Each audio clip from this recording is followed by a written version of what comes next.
Hi there and welcome to syncX, Stock Sync. You can update or add compare at price to products with the matching column.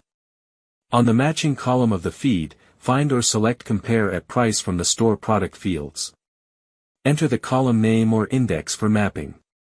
To set a fixed value for all products, click Fixed Value and enter desired value. For the compare at price smart settings, you can set the condition to markup or markdown products compare at price. For example, to mark up the price by 50%, set rules as any price multiplied by 1.5.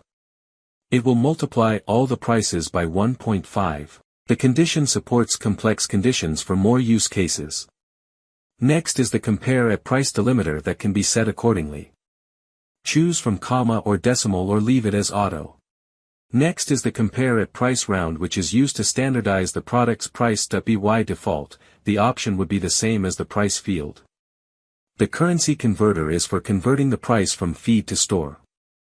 For example, if the supplier feed's currency is CAD, and the store currency is USD. Enable the currency converter and enter the currency in the fields. If you would like to set the store value to blank when the feed value is blank, you need to enable this option. You can also skip updates when the feed value is blank. Note that a value of 0 is not considered blank. Lastly, don't update the compare at price when the option excludes certain products from updating the compare at price using this option. It can be excluded by vendor, product type, and product tags. For example, don't update compare at price when vendor is Adabas. All product compare at prices of vendor Adabas will not be updated.